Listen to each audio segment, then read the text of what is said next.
Welcome to the McElhaney Report. I'm Bill McElhaney. On this show, we cover current issues of the day, but always from a viewpoint or perspective rarely aired by the mass media. We hope you'll find it interesting. Since 1989, the world has been told that the Soviet Union collapsed and that, except for several countries, communism is dead and the U.S. won the Cold War. The truth, the reality, is quite the reverse. Everything we have witnessed since 1989 has been a massive and successful, multi-decade-long deception strategy on the part of the KGB, the Soviet secret police. The goal? To deceive the West and achieve the goal of Leninist strategy, a totalitarian world government or international police state. We know this from the evidence provided by Anatoliy Golitsyn, the most important defector from the KGB who came to America in 1961. In 1980, he wrote a book, New Lies for Old, that was published in 1984, which described the disinformation strategy and made specific predictions as to what the KGB would do in subsequent years, such as removing the Berlin Wall, changing the name of the KGB itself and other structures in the Soviet hierarchy, and also the role to be played by Mikhail Gorbachev. An independent analysis of these predictions years later showed that over 94% of them came true by 1991 and since then. That's how we know Golitsyn was telling the truth, and quite correct. Our guest today, who first appeared on this show in 1995, is uniquely qualified to expose this conspiratorial strategy. Based in London, he publishes 10 newsletters and reviews on economic, financial, and political intelligence, including Soviet Analyst. These invaluable periodicals incorporate the understanding of post-1989 events provided by Anatoly Golitsyn. He's published Golitsyn's second book, Perestroika Deception. He's also published Joseph Douglas's Red Cocaine on the Soviet strategy of using drugs to sabotage the West. And he's published a very important book, the European Union Collective, on the regional world government now in place over both Europe and Britain. I am so happy to welcome back to the McElhaney Report my valuable friend and colleague, Christopher Story. So glad to have you here. Delighted to be here. Now, for those people who are just learning about Anatoly Golitsyn, we need to emphasize that the understanding he provided about the strategy of which he was a part in the early 1959 to 61 period, informing this strategy in the KGB hierarchy. This multi-decade strategy means that nothing really has changed in the Soviet Union and the other satellite East Bloc communist states that call themselves democratic republics today. Nothing has changed except deception, appearance, and propaganda. And let's go over some examples of that. Don't we have the same KGB-leaden bureaucracy with different names on the doors? Absolutely. The KGB remains the same. It's divided itself into several parts. But this is by no means the first time this has happened. It's happened about 5 or 6 times since 1917. But Golitsyn's great achievement was to make Lenin understandable, because actually all that Golitsyn did in his 2 books, New Lies for Old and the Perestroika Deception, is to explain Lenin's mind. And these people actually are in Lenin's mind. They're out of their own minds and they're in Lenin's mind, which is not a very nice place to be. Also, the system of some 1,700 concentration camps that comprise the Soviet Gulag prison house of territory, with millions and millions of political prisoners. All of those concentration camps are still there, but never discussed by the media, which since 1989 has told us that communism's gone out of business. A few years ago, I was privileged to receive a list of these concentration camps from a very reliable source. And this list contained the actual street addresses, I mean, so to speak, and the locations of these concentration camps. And these included a number of new camps which had been set up under the so-called, quote-unquote, non-communist government of Boris Yeltsin, which in fact was a continuation by other means, which we'll come to. Now, when I published this in Soviet Analyst, I thought this has got to be, a really interesting story. I sent it to the whole of the Western media that I could think of, the English-speaking world. Not a trace no response at all. However, there have been a number of open references to this, which have appeared almost as if by accident in articles in The Guardian and elsewhere, which, of course, I and others collect. And when you put these things together, you get actually a very interesting picture. There's been no change at all. Okay, not only has there been no change in the Soviet concentration camp system, but in their massive military buildup, their worldwide espionage activities within Western nations, the subversion and sabotage they wage, particularly the area of sabotage called drug trafficking. Basically, in 1961, the Soviets relaunched or launched a long-range strategy, which is what Golitsyn talks about in his 2 books. I should say perhaps that the Communist Party of the Soviet Union has had 4 programs since it started, only 4 party programs. The first was 1903, the second was after the revolution, 1917. The third party program is that which Golitsyn speaks about and writes about in his 2 books, the third party program. Which would be from 1961 onward. From 1961 to 1986, when Gorbachev is 85, Gorbachev arrives as General Secretary in 85, and at the 27th Party Congress in 1986, he launches the 4th party program. We'll come to that in a minute. The purpose of the long-range strategy, which was actually announced by the head of the KGB in 1959, they prepared this strategy, and then when they had worked out how they were going to deceive the West in what has turned out to be the biggest deception operation in the history of mankind, to be honest, when they worked this out, they convened a conference called the 81 Party Congress, which took place on one day, on the 6th of December 1961. And these, consisting of 81 parties from all over the world, communist parties, and the long-range strategy was rubber-stamped, and that was it.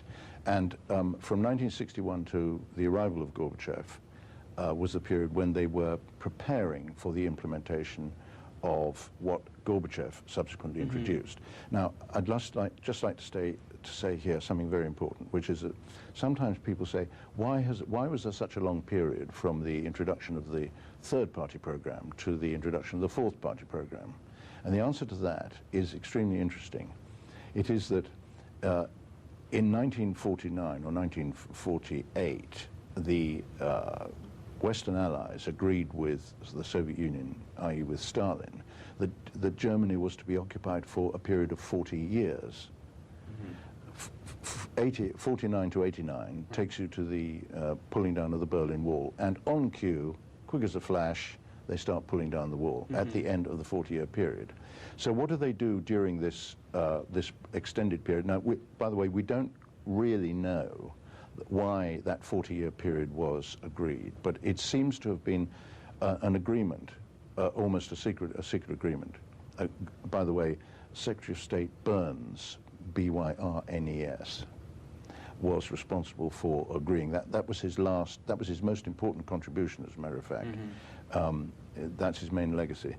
And we don't really know why it was agreed that the Germany should be occupied for 40 years. I personally do not know the answer to that question. But the 3rd party program from 61 onward consisted of this scheme to promote disinformation about the alleged crumbling of the monolithic worldwide communist superstructure, alleged rifts and splits between the Soviet Union and Yugoslavia, the Soviet Union and Red China, and give the West the impression that communism was fragmenting and becoming decentralized. At the same time, they were creating and waging an international terrorism campaign by creating an international terror network, we'll get back to. And they were using drugs and drug trafficking internationally as they maintained and gained total control over international drug trafficking as a weapon of sabotage against the West. Yes. So these are all strategies, along with military buildup and espionage. These are all sub-strategies, but they're very important planks. I mean, basically, there are 4 main sub-strategies within the long-range strategy, apart from the the weak look, which you've already described. Right. The weak look being, you know, appear weak, which is based on the ancient Chinese military strategist Sun Tzu, which Sun Tzu's famous book, The Art of War, was required reading and still is in the Soviet military and in the East German. We happen to know that it was required reading in the East German military because we've got a copy of the East German translation of Sun Tzu, which appeared in 1956, which is highly significant. So the sub-strategies are the global drug offensive, the international terrorism offensive, the what I call international criminalism, which is the exploitation of organized criminal operations in the interests of strategy. Right. And now this is extremely important. We're going to come, I'm sure we'll have a chance to talk about that more, because basically that is almost completely controlling what's happening today. And then finally, we have, well, of these four, we have what I call the Gramsci dimension. Now, the Gramsci dimension... named after the Italian communist Antonio Gramsci. Antonio Gramsci, Gramsci. He was the founder of the Italian Communist Party and was imprisoned by Mussolini and wrote a book basically on toilet paper while he was imprisoned called The Prison Notebooks. And his thesis was that you have to change the cultural base in order to achieve the revolution. So once you've got everybody with garbage ideas in their heads, and you've destroyed art, you've replaced music with hideous noise, you've satanized music, if you like, and you've caused all the things, you've attacked and undermined all the institutions. And traditional values. Traditional values, you've destroyed you've eliminated religious teaching and all that. That is what I call the Gramsci dimension. That's which is commonly known as the culture wars. This is a strategy of the Leninist Soviet revolution. Right. And the criminalism consisted of creating what is now today called the Russian mafia, both within the Soviet Union and internationally, so that any business activity that continued during this period of alleged democratism or alleged reform in the Soviet Union, any business activity conducted there could be controlled by KGB agents who, appropriately enough, since they've always been a criminal enterprise, now called themselves the Russian mafia, and penetrated all of these business organizations and made sure that they were able to control any active commercial activity, any type of commercial activity, whether coming from foreign capital or within Russia, so that the KGB would maintain even tighter control. That's absolutely true. And in fact, I understand, I don't know his name, or I can't recall his name, but the head of the Russian mafia, M-A-F-I-Y-A, to distinguish it from the Chicago-type mafia, is a resident in New York City. Because that's where the action is. But the importance of criminalism cannot be underestimated, because what has happened is that the KGB, being a criminal enterprise, by definition, was always very close to the huge underground economy which existed under overt communism. By the way, I use the phrase overt communism. Pre-1989. Pre-1989, and covert communism to describe the present situation, which is, I think, a useful short-form way of doing it. Yes. So that under the KGB there was an organization called the Economic Department, which appeared to be dealing with economic issues, but actually was concerned with controlling and developing the criminal underground. And then in parallel with this, because on the principle of Leninist duplication, Lenin duplicated every aspect of government and activity, party activity, state and party activity.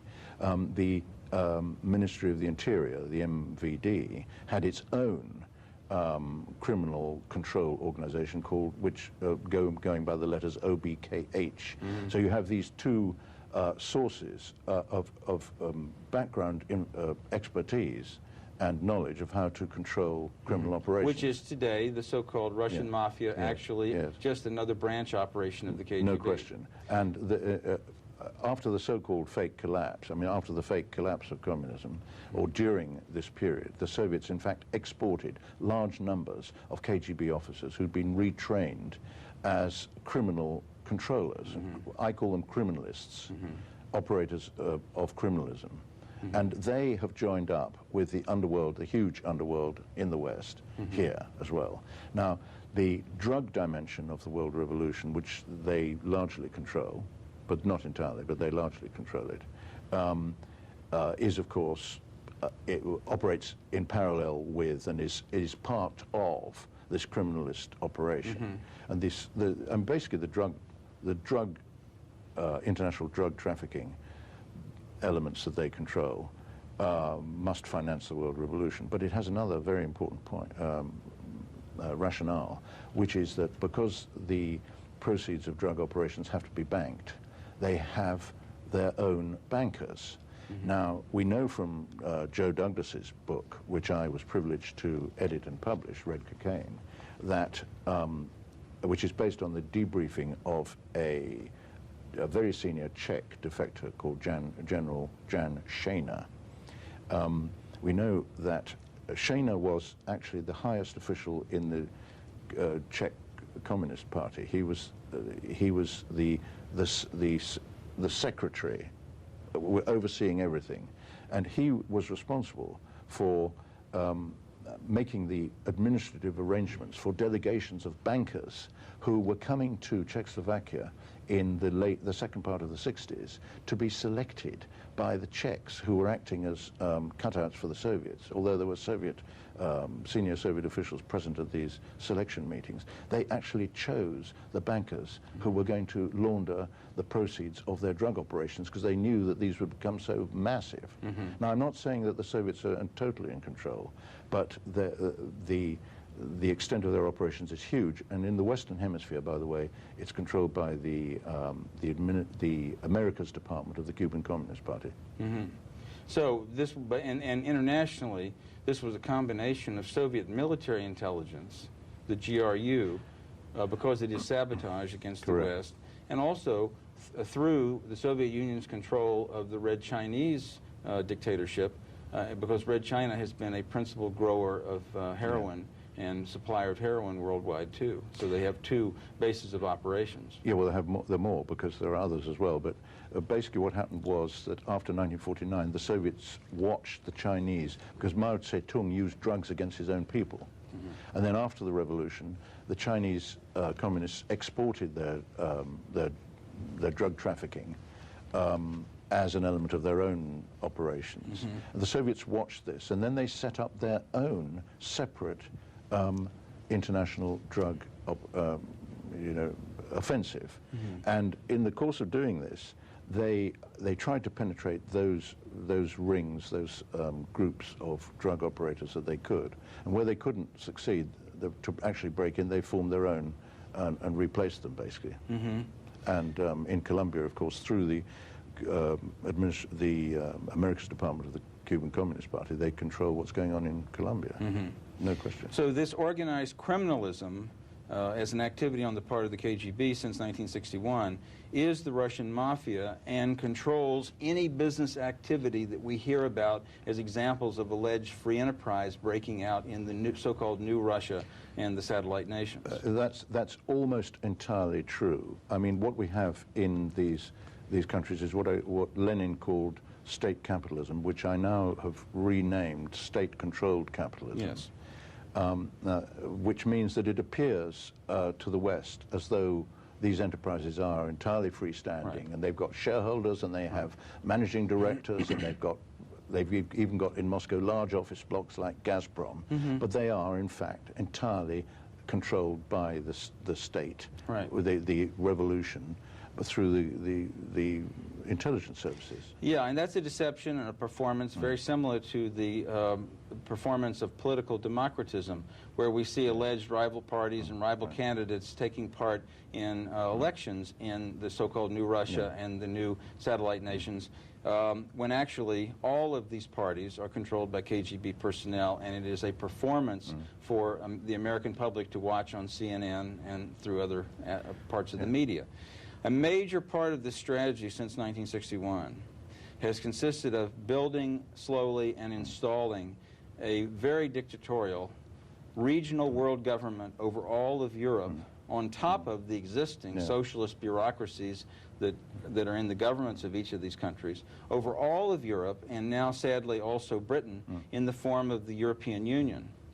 And this constitutes an accomplishment of Leninist strategy as predicted by Golitsyn.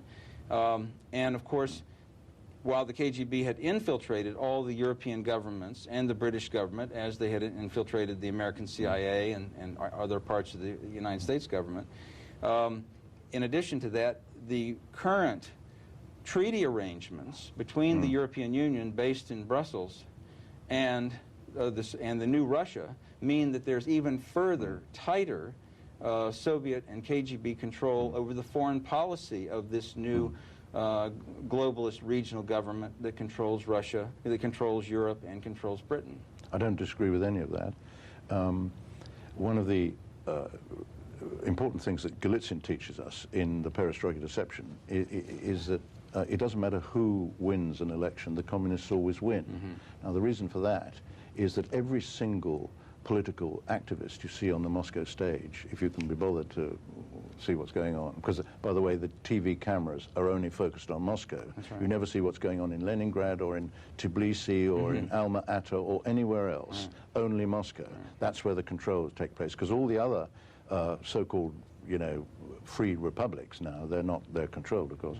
These republics, you know, they're still Stalinist states, almost entirely. There's hardly any, I don't think there are any exceptions to that. But this business of controlling all the political parties and allowing them to adopt different names, you know, this was a conscious policy which was laid down by Gorbachev and Yeltsin at the 28th Party Congress in July 1990. Both Gorbachev and Yeltsin made speeches in which they said to the comrades, now is the time to follow whatever path you feel would be most appropriate. In a nutshell, that's what they said. We have the two quotes in my book, the European Union Collective. So that's what I call democratism, which is the creation and maintenance of the illusion of democracy. Now, that pattern is being implemented in the European Union because by various means, almost all the participants, even at national level, in the political process, are selected for the job or are, you know, appointed or are chosen. Now, it's quite difficult to explain this, but in Britain, there's an extremely lethal piece of legislation which requires all political parties to register at a central registration point. And it basically dictates what the political parties can and cannot do. But in the European, at the European level, no political party can participate in the European Parliament if it's not 100% signed up to the idea of the European project. And submission to the authority of this regional world government based in Brussels, which is now imposing dictatorial controls on a daily basis down to the most minute level of business and human activity on all residents of Europe and increasingly in Britain. And if you read the Financial Times newspaper, you see examples daily and in the Wall Street Journal of how the European Union is trying to tell people and businesses in the United States what they will do. That's quite true. When Gorbachev visited London briefly for a day on the 23rd of March 2000, and during that visit he made a statement which I repeated at every opportunity. He acknowledged and stated that the European Union is the new European Soviet, and I quote. That's what it is. Now, let me describe the European Union, what it really is. It is a political collective. So all these British politicians who constantly talk about the need to be in the center of Europe and the need to influence, for Britain's great experience to be used for the benefit of the Europeans so that they, so that we can influence what they do, are completely wasting their breath. They are insulting our intelligence. This is a political collective. In a political collective, decisions are taken collectively. No individual nation can take any decisions. Now, So it destroys the sovereignty completely of all the individual nations. We have no sovereignty. We have no interests, and we have politicians in Westminster who talk about British interests. We have delegated and collectivized those interests. Now, there are a few residual peculiar exceptions. For example, there's a thing called the Common Foreign and Security Policy, which is part of the collectivization process. Well, Britain flouted that policy by joining the United States in respect of this Iraqi operation. But we shouldn't have done that. The Europeans didn't know what to do and threw up their hands in horror. But this will probably be the last chance we'll have if we don't get out of it. So Gorbachev's purpose, and it's so interesting that Golitsyn describes Gorbachev in the book he wrote in 1980 before anyone had heard of him, describes his role, describes the character that he would play on the stage of this deception, describes him, and his purpose obviously was to go from the third-party program of 1961 to about 1985, and in 1985 start the idea that the Stalinist model was over with and that there was going to be this new reform system. Christopher, I knew we could just barely get into the subject matter thus far, but we're going to do another show on related topics, recent topics. I want to thank you so much for being with me today, and if you're interested in learning more about what we've discussed and being able to examine the background information so you can learn about this massive and successful Soviet disinformation strategy, please contact us at the phone number or address given at the end of the program, and we'll get you that information. This is Bill McElhaney for the McElhaney Report, thanking you for being with us today.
Welcome to the McElhaney Report. I'm Bill McElhaney.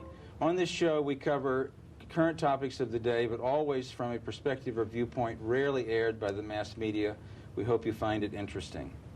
Since 1989, the world has been told that the Soviet Union collapsed and that, except for a few countries, communism is dead and the U.S. won the Cold War. The truth, the reality, is quite the reverse. Everything we have seen since 1989 has been a massive and successful multi-decade-long deception strategy on the part of the KGB, the Soviet secret police. The goal? To deceive the West and achieve the goal of Leninist strategy, a totalitarian world government or international police state. We know this from the evidence provided by Anatoliy Golitsyn, the most important defector from the KGB who came to America in 1961. In 1980, he wrote a book, New Lies for Old, which was published in 1984. This described the disinformation strategy and made specific predictions as to what the KGB would be doing in subsequent years. such as removing the Berlin Wall, changing the name of the KGB and other state structures, and the role to be played by Mikhail Gorbachev. An independent analysis showed that 94% of the predictions made in that book in 1980 came true by 1991 and since that time. And that's how we know Golitsyn was telling the truth and quite correct. And understanding Golitsyn is absolutely indispensable to an understanding of international terrorism today, what happened on September 11th, and the war recently fought in Iraq. Our guest today, who first appeared on this show in 1995, is uniquely qualified to expose this conspiratorial strategy. Based in London, he publishes 10 newsletters and reviews on economic, financial, and political intelligence, including Soviet Analyst. These invaluable periodicals incorporate the understanding of post-1989 events provided by Golitsyn. He has published Golitsyn's second book, Perestroika Deception. He's also published Joseph Douglas's Red Cocaine on the Soviet strategy of using drug trafficking as a means of sabotaging the West, and a very important book, the European Union Collective on the regional world government now in place over both Europe and Britain. I am so happy to welcome back to the McElhaney Report my good friend and colleague, Christopher Story. Delighted to be here. In the introduction, I tried to summarize briefly what we've covered in prior shows. And what I want to concentrate on today is another major example of Soviet strategy since 1961, or what was called the Third Party Program from 1961 onward. And the fact that this strategy has continued unbroken since 1989 is just another example of the continuity of KGB control in the Soviet Union and the other communist countries, despite the pretense and deception about reform and democratism and changes that allegedly were made. And that, of course, is the International Terror Network. Now, we had the benefit of knowing, going back to the early 1980s, from works like Claire Sterling's very important study, The Terror Network, we had the ability of knowing that by the early 1960s, the Soviet KGB literally created an international terror network worldwide in scope, with training centers around the world in Soviet satellite nations, and headed by two principal directorates. The one directorate of this being the Palestine Liberation Organization, PLO, Leadership Directorate, comprised of several parts, and headed by Moscow-trained Yasser Arafat. And also the Cuban-based, the KGB in Cuba is the DRG, the Cuban-based tricontinental apparatus. And these were the two directorates running this terror network created by the Soviets in the mid-60s. So let's talk about that terror network, because it still exists today. And we're told communism has collapsed, and yet their terror network is functioning more actively with the same KGB control today. Yes. In, I think it was January 1966, the Soviets summoned a special conference in Cuba called the Tricontinental Conference. And as far as I recall, 538 delegations from communist structures around the world arrived at this conference. And this conference decided and agreed, in accordance with a Soviet plan, to establish a network of terror training camps. And they started doing this in Cuba. And by October 1966, a whole series of terrorism training camps had sprung up on the outskirts of Havana.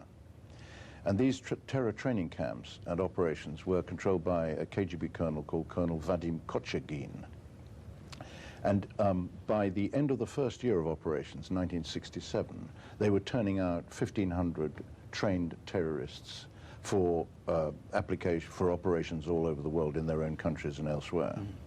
Now, in not very long afterwards, these Cuban-trained terrorists, who included Arabs and Palestinians, were setting up what I call the second generation of terror training operations in various parts of the Middle East, Lebanon being the most important. Now, the Iranians are very important in this.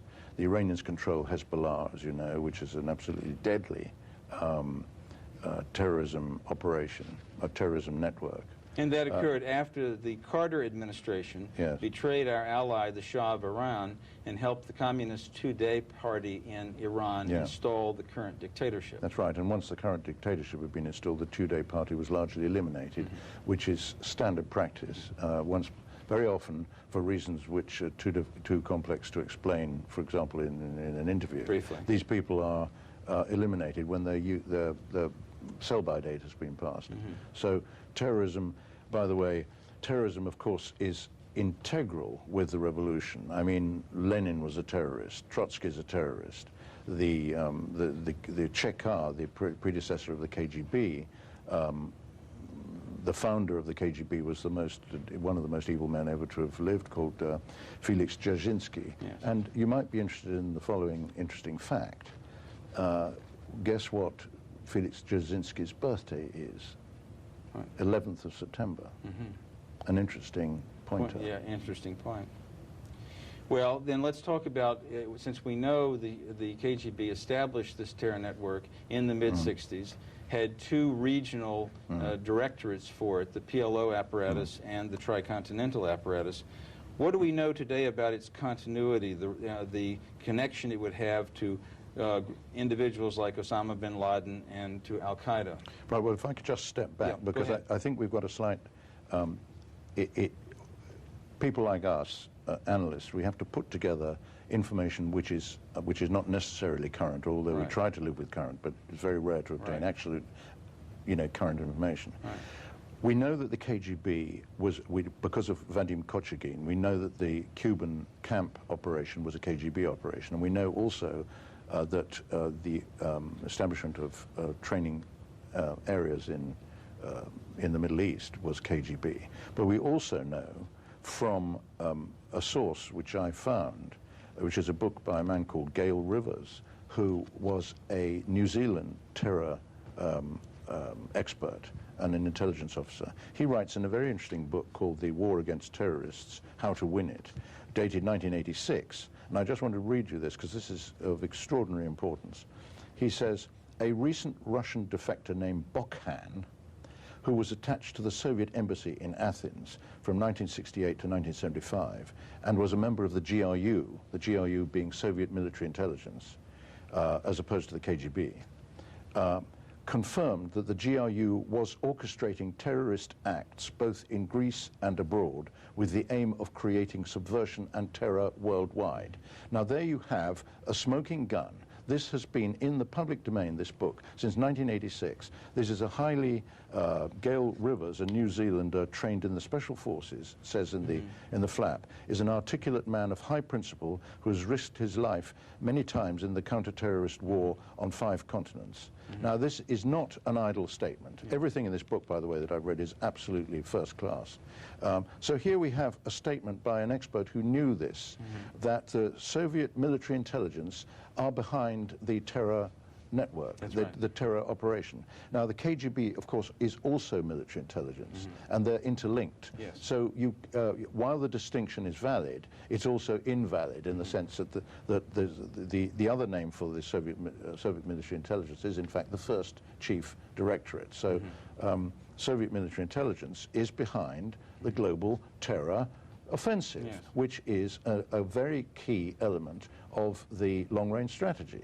Now, why has this been totally ignored by the media and by our governments? The British government and the American government have said absolutely nothing about this. Why is this? Well, and it's come to the point now where supposedly the leadership of the new democratic Russia is enlisted by the American government to be our advisors, consultants, and partners in fighting and stopping world terrorism. Absolutely right. The very network which, since the 60s, under the visible leadership of Yasser Arafat, the Soviet KGB and GRU have controlled. And unfortunately, we've come to a state of affairs today where the Bush administration, as was the case with prior administrations, is giving over $1 billion a year to the communist PLO specifically to administer its takeover of part of Israel, and we're forcing them on Israel.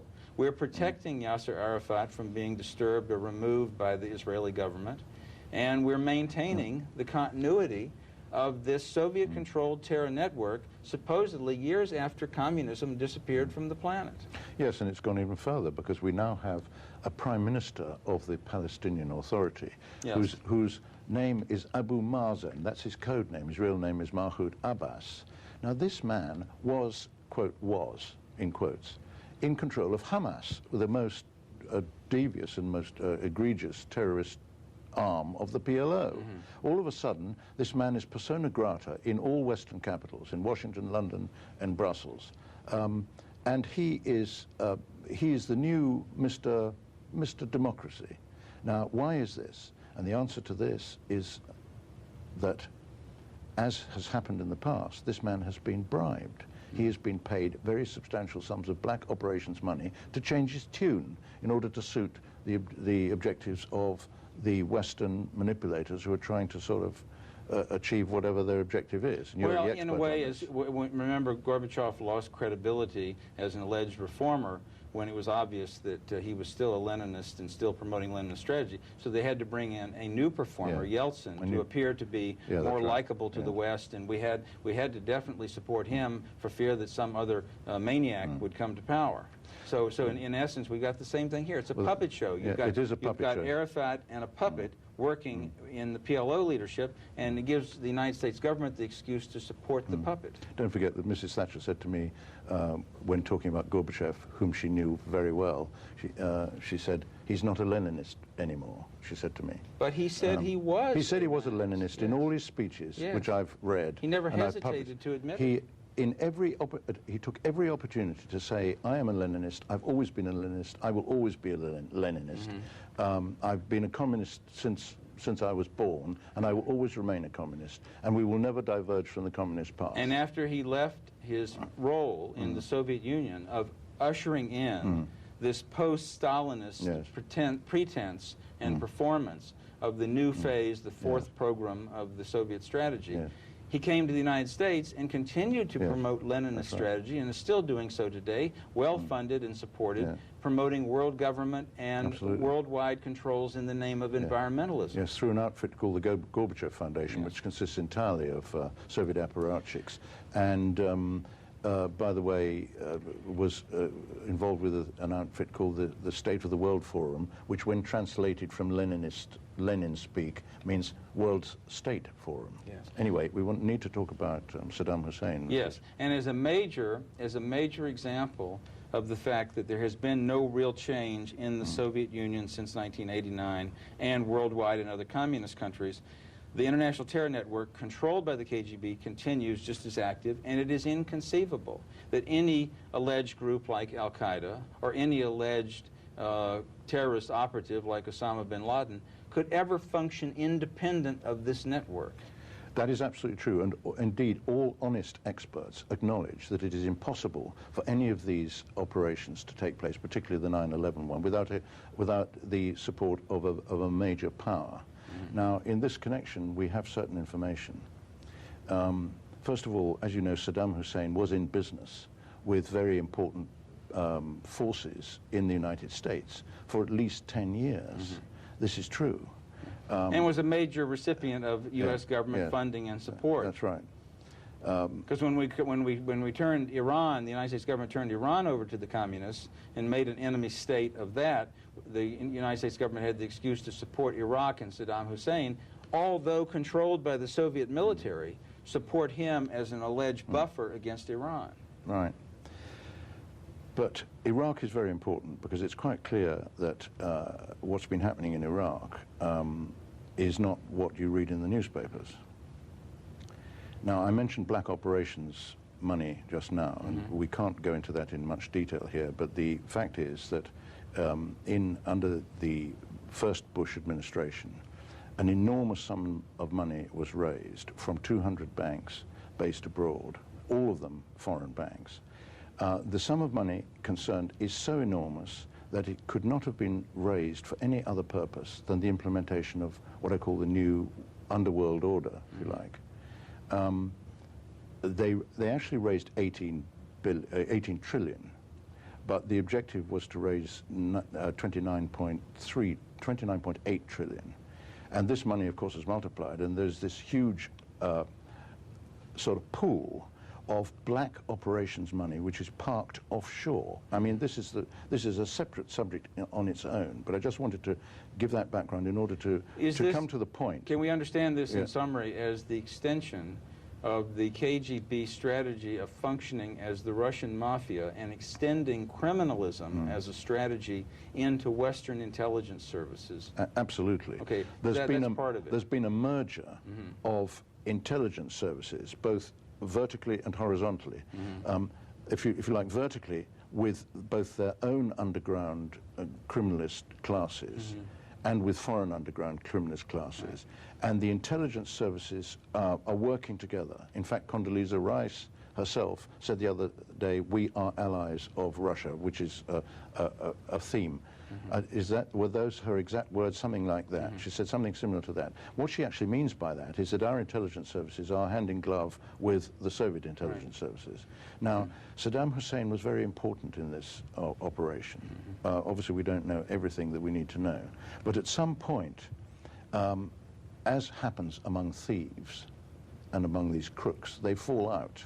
And there was a falling out between Saddam Hussein and his criminal network and the American criminal operatives at a very, very high level in the American government.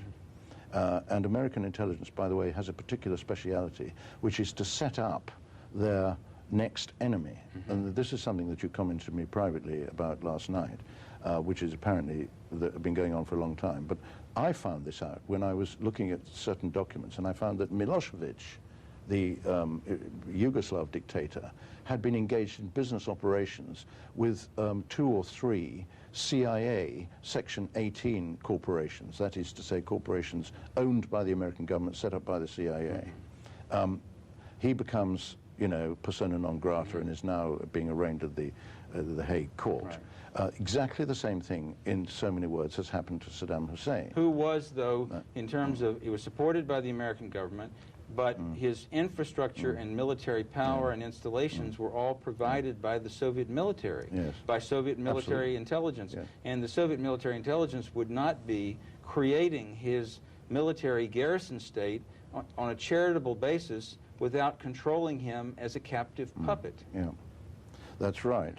Now, I can't comment on that side of it, but what I can comment on is that there is an aspect of the Iraqi story which, of course, has never appeared in the mainstream press and probably never will, but we can have a go, all right? And that is that there was a computer program by the acronym PROMIS, P-R-O-M-I-S, which was developed by an American expert called William Hamilton. And this program, in so many words, enables a user to see inside another government or another bank's database if the other party has got the same program. Now, this program was given by the United States by McFarlane, who was the National Security Council chief, wasn't he, at one stage? Yeah. Or the National Security Agency, I forget. This was handed to the Israelis for certain reasons, because the CIA can do certain things and it cannot do certain things in the United States, and employed the Israelis to do it, to do them. The Soviets wind up with this program because the Israelis gave it to the Soviets or sold it to the Soviets. And if we didn't, indeed. If the Americans didn't. And it winds up, quote unquote, on the Soviet black market and is picked up for $2 million by the Iraqis. So you wind up at a certain stage in the 90s where the Iraqis have got a copy of PROMIS. Now, when I mentioned the black operations money, this money is offshore, and the reason it's offshore is that it's connected with the semi-privatization of American intelligence, which occurred as a consequence of President Reagan's Executive Order 12333, under which certain intelligence operations were, quote-unquote, privatized. Now, if you think about this for more than a split second, you can see how incredibly dangerous this is. Because we now have, in the United States, a number of organizations owing allegiance to very important people, such as George Bush Sr., and various others we could name, who appear to have been operating as sort of add-ons or standalone intelligence organizations, although they are contracted to by the various so-called American acronym intelligence agencies. Right, like the CIA. Right. Now, as a consequence of this, these people, or elements within them, believe that some of this money, which is offshore, this black operations money, should be paid to them. So there's a war going on within fragments of American intelligence to gain access to these funds. And this is the most incredible thing that I have ever heard in my life. And it is something which the American public knows absolutely nothing about. But it would allow for people like Mikhail Gorbachev or the current president of the new Russia, Vladimir Putin, who actually is, if I'm correct, an officer of the Soviet military intelligence. He's a GRU officer, not a KGB officer, as is widely stated. Yeah, Soviet military officer and under Soviet military discipline. The present president of the Soviet Union, who's supposed to be our ally in the war against terrorism, these guys can get paid off for the role they're playing. They did indeed, and both Putin and Gorbachev, or the other way around, Gorbachev and Putin, were paid $1 billion each, with a promise of $30 billion each to follow. Now, according to my information, which I'm unable to go into, we don't know whether, in fact, the second tranche of the $30 billion was paid to them both. I suspect they were scammed, because intelligence scams people. That's what they do. But what happened was that the Soviets took this money. I mean, it wasn't just them who were bribed. It was very, very senior people, including, I suspect, Primakov, who we'll come to in a minute. These people took the money and said, thank you very much. And then they, of course, have continued with the same strategy, the same work they were doing before, promoting the same strategy. Now, let's also note that the principal goal of the Leninist strategy of using terrorism is not just to do the harm that the terrorists do to people and physical property, but to get the target government to respond in a tyrannical way, or we sometimes say the action is in the reaction. As a consequence to this, we have this huge, enormous, draconian new bureaucracy in the United States, the Department of Homeland Security, which has now tremendously invasive controls that violate individual rights of our citizens in the name of fighting terrorism, and recently passed Patriot Act legislation, which will eventually provide for the same kind of internal passports or identification papers that were used in the Soviet Union. And you have in Europe these European arrest warrants coming that would enable the European Union to arrest citizens without any recourse to civil liberties within all of Europe and Britain. Yeah, well, I'm very likely to be arrested. I mean, because criticism of the European Union is xenophobia, right? Under the specially designated crimes within this particular program. But you mentioned Primakov, and this is very appropriate because Primakov has recently been appointed as a special consultant to the Department of Homeland Security. Now, Yevgeny Primakov is the architect of Middle East terror. He's the key architect. The key architect and controller of the communist, the KGB terror network, PLO directorate. That's correct. And he's our new American government's consultant on fighting terrorism. Now, I published this story recently, and I had it from 3 separate sources who were not connected, right? I've had a lot of emails saying, where did you get this information? And people saying, trawling the internet, saying that they've been looking for this information, and they can't find any source except Soviet analysts. Well, I stand by my story, right? And in this issue, I just would like to read this. Primakov, this is what I wrote. On being appointed, in a recent interview, Primakov said amid cynical laughter that he couldn't wait to join the Pay Corps. And that a large number of former, I always put former in apostrophes, of course, former KGB generals and colonels were lining up to join the rush to be signed up for the American official payroll. Yes. To fight terrorism. To fight terrorism, which the Soviets are themselves responsible for. Directly continuing to direct and coordinate. And unfortunately, the American government, principally through $1 billion given by the Bush administration to the PLO portion of the directorate, is funding and financing. And yet the American government's response to terrorism is to impose such dictatorial garrison state controls on American citizens that fingernail files can be confiscated from people at airports, something that Adolf Hitler didn't even dream about doing. Well, that may be true. But once again, Christopher, we barely scratched the surface. I just want to thank you so much for being with us today and hope it'll be an impetus for our viewers to research this and look into it more. If you're interested in what you heard today, would like to know more of the background and read more about it, have access to these sources, it's very important that you do. Please contact us at the phone number and address given at the end of the program. We'll make sure you have access to them. Thank you so much. This is Bill McElhaney for the McElhaney Report. Thank you for joining us today.